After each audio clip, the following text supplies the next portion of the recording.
This is a CBS News special report. I'm Jeff Glor reporting from CBS News headquarters in New York. Good day.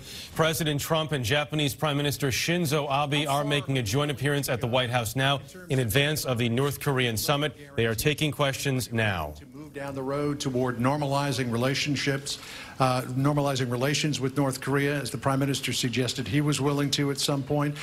You teased us as well out on the South Lawn here last week. You said that you might sign a peace deal to end the war. Where are you with that? And what was in the letter?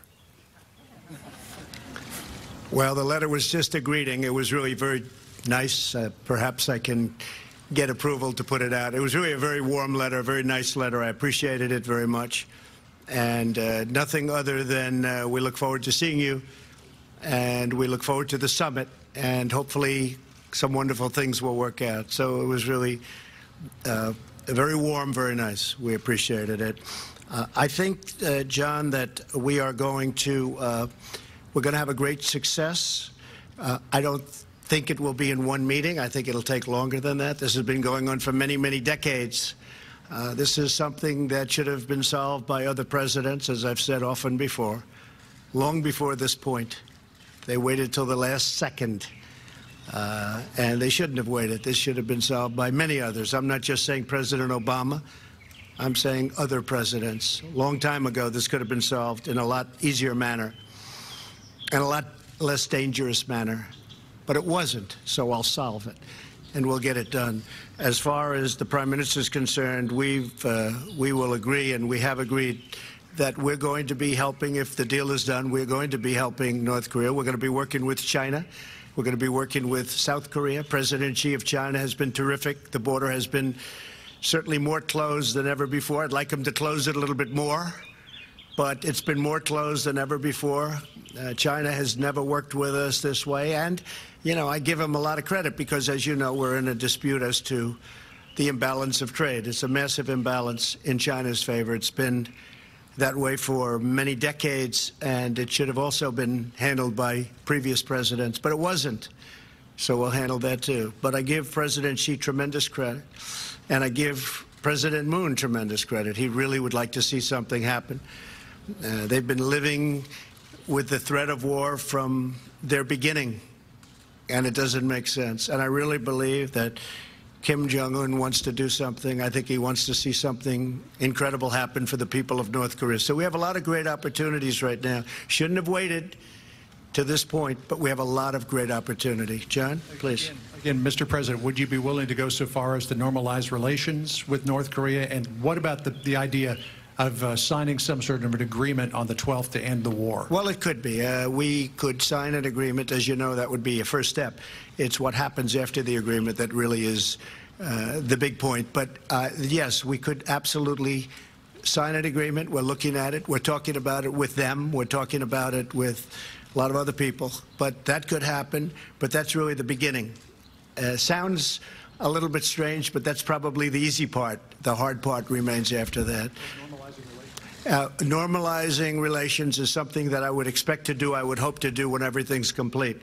We would certainly hope to do that. I know that Prime Minister Abe and President Moon have told me very strongly that they are going to go, and they will help them economically tremendously. Japan has a tremendous stake, and so do they. We, on the other hand, are very far away. We're very, very far away. But Japan will be helping. I believe China will be helping economically also.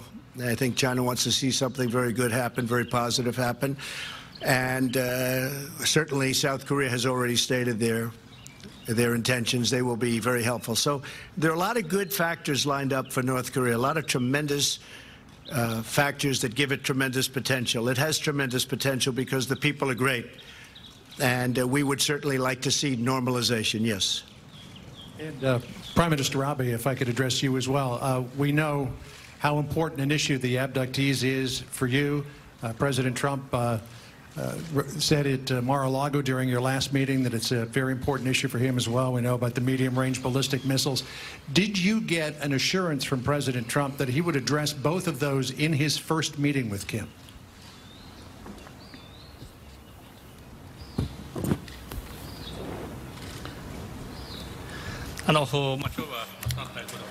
Today, We had long hours of discussion with President Trump. Good amount of discussion. On the issue of abduction, I was able to have a detailed discussion, and I think President Trump fully understands the situation. He supports the position of Japan. Last year, President Trump visited Japan. On that occasion, he met with the families of abductees. I told you about the 13-year-old girl abducted. The mother of this girl met with President Trump, and very seriously, he intently listened to the voices and views of the family members. So President Trump, amongst the world leaders, I think he is one of the leaders who understands the issue the most, the greatest. So at the upcoming summit, the importance of abduction would be explained to Mr. Kim Jong-un. What about the medium-range missiles? As I said earlier on in my statement, the Security Council's resolution must be implemented. All weapons of mass destruction and all ballistic missiles, these are the words used in the resolution of the Security Council. In other words, the Security Council resolution must be completely implemented. On this point, between Japan and U.S. and the international community share the same view. I'm convinced about it. Thank you. Mr. Yoshino of TBS, please. Next question, please. Thank you. My name is Yusa from TBS television. I have a question for both President Trump as well as Prime Minister Abe. You have not used the language of applying the largest pressure on North Korea, but are you continuing with the sanction and the denuclearization? You will be asking for that. And what is the deadline for the denuclearization? And my question to Prime Minister is how to apply pressure to North Korea and the tone of the language. Are you in full agreement, complete agreement with the United States? President Trump has stated that we are implementing sanctions, and those sanctions are very strong sanctions. He also stated that until North Korea takes the action, the sanctions will not be lifted. And Japan is in full agreement, and Japan's position is perfectly in alignment with the United States. And in our summit meeting this time, we had in-depth discussion with President Trump as to how we should respond to North Korea. And as for the future policy on North Korea, inclusive of the U.S.-North Korean summit meeting, we had detailed coordination aligning our positions. As I have already mentioned, Japan and the United States are always together. Japan and the United States will be in full alignment to seek success for the historic U.S.-North Korea summit meeting in Singapore.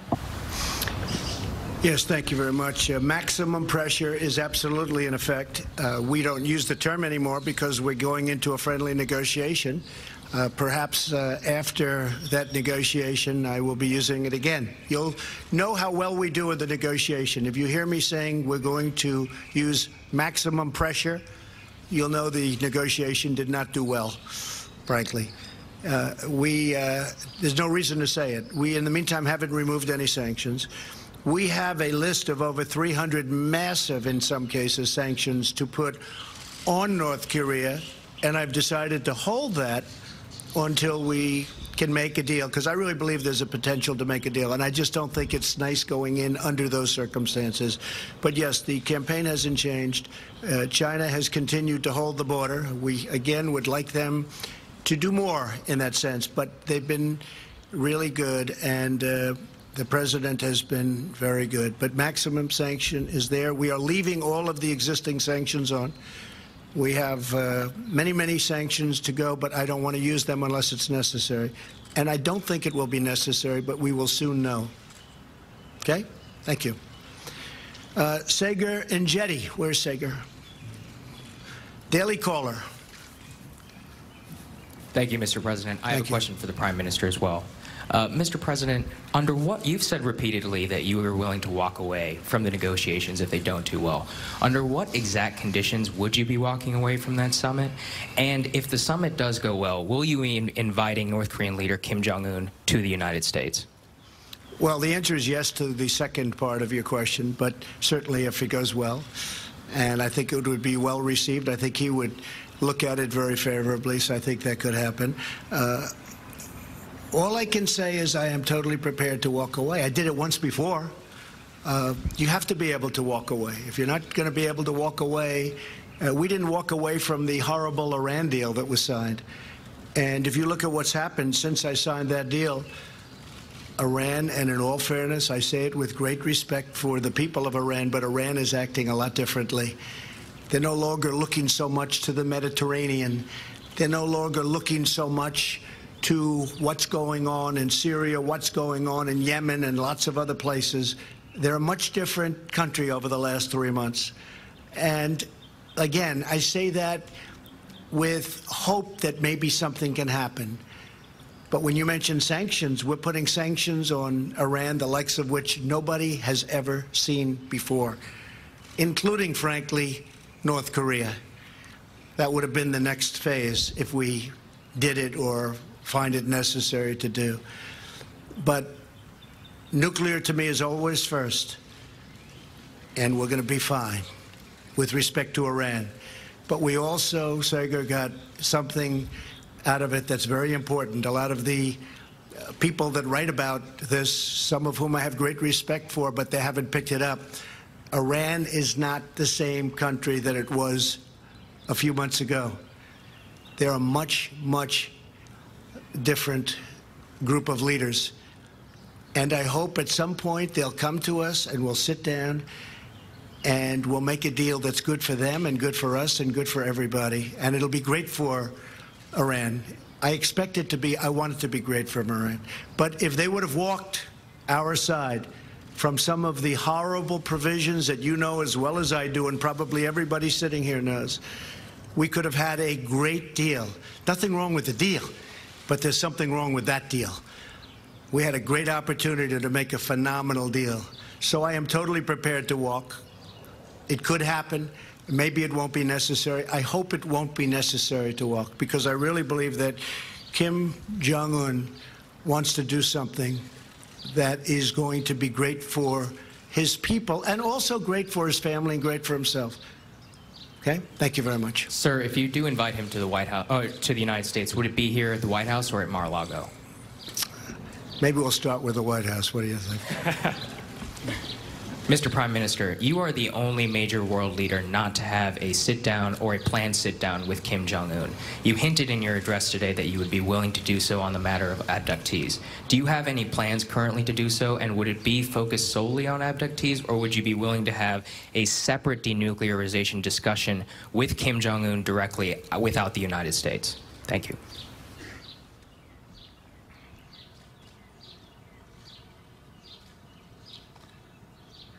Of course, on the issue of abduction, we have to resolve this problem. With Abe administration, this is of the highest priority. And if anything contributes to that resolution, if the talk leads to the solution of the problem between US and North Korea or between Japan and North Korea, the meetings we wish to have on the issue of abduction in the final analysis, Chairman Kim Jong-un and between me, between Japan and North Korea, problem has to be solved. Of course, Japan, for Japan, missile issue and nuclear issue, very important. Nuclear issue, missile issue, regarding these issues, at the US and North Korea summit meeting, first and foremost, I'm hopeful for the progress. And then on the issue of abduction, we will liaise, we will collaborate with the US and international community, and Japan ourselves must talk directly with North Korea in the final analysis. I am determined about that.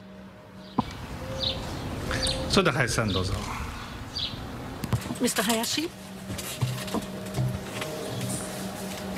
Thank you. Prime Minister Abe, I have a question to Prime Minister as well as President Trump. Starting with Prime Minister, you have already mentioned to a certain degree on the abduction issue. In order to hold Japan-North Korea summit, the premise is that you need to obtain results for the abduction issue. What kind of concrete pathway are you envisaging to hold the summit meeting? In your meeting with President Trump today, have you asked President Trump to raise the question of abduction at the U.S.-North Korea summit meeting in Singapore? Next is my question to President Trump. The Kim Jong-un has maintained his position that the abduction issue is something that already had been resolved. So what kind of explanation has been given to the United States on abduction issue in the North Korea to U.S. The consultations?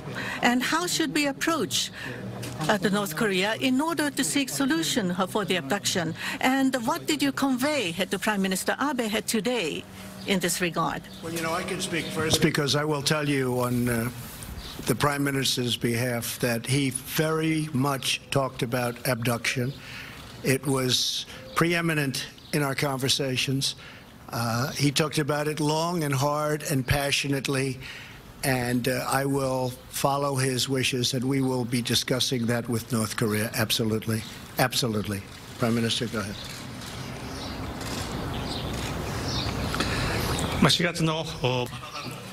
Now, at our Japan-U.S. summit meeting we had in the Mar-a-Lago in February, today, once again, as President Trump has mentioned already, I have explained on the abduction issue once again, and I have conveyed to him the earnest wish of the families of the abductees. And President Trump once again has stated that the abduction issue will be raised at the upcoming U.S.-North Korea summit.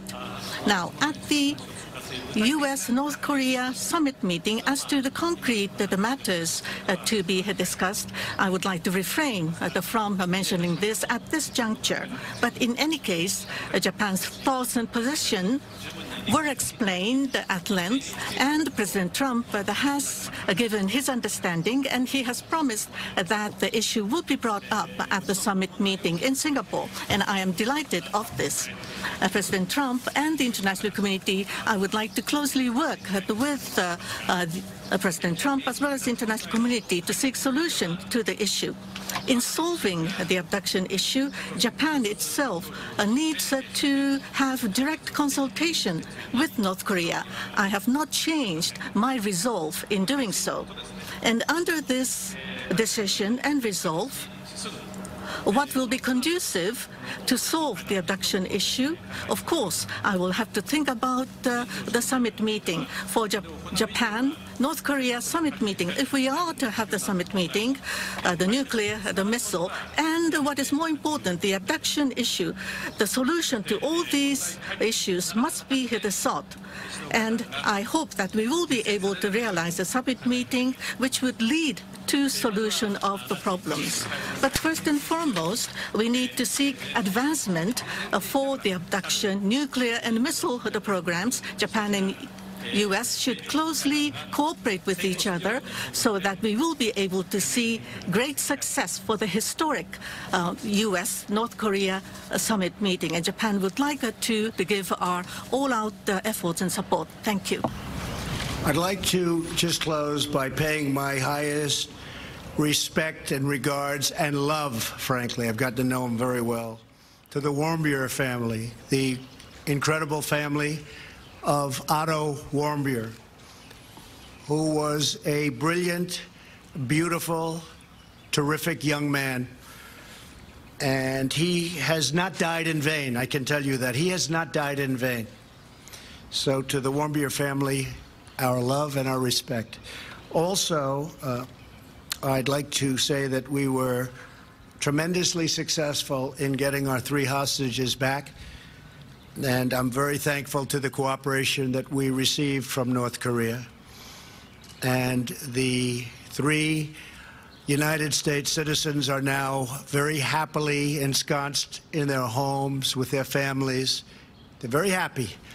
They didn't think this was going to happen, and frankly, it would never have happened, but it has. So I just want to wish them well also. They had a tough journey, but I really respect the fact that we were able to work with the North Korean folks and get them out.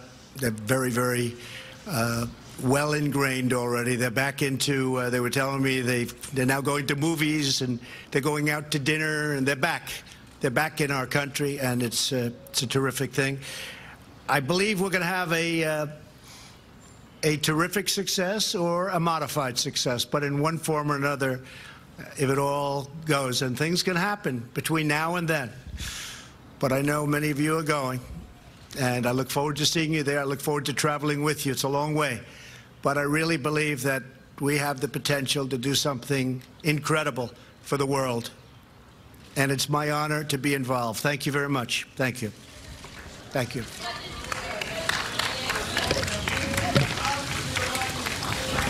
All right, so as we watch the President and Japanese Prime Minister Shinzo Abe walk away after a Q&A session, we see a little bit of the very delicate diplomacy that the President is trying to engage in here, and that is thanking North Korea for releasing 3 hostages, while at the same time also thanking a family whose son basically died inside North Korea. A few interesting notes to come from the Q&A session there. The President said he is totally prepared to walk away from the summit, which starts on Tuesday in Singapore, but if it goes well, he would also invite Kim Jong-un potentially to the United States. And he said that that meeting would likely take place at the White House. One final note, a potential metric for success on this summit. The President brought up maximum pressure, the term that's been used a lot in terms of the sanctions that can be applied on North Korea. He said, if I use the term maximum pressure again, it means the summit did not go well.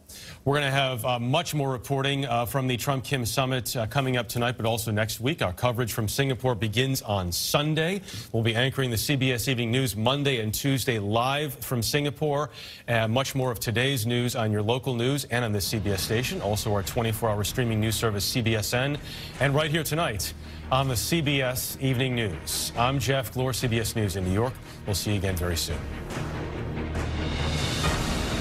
For news 24 hours a day, go to CBSNews.com.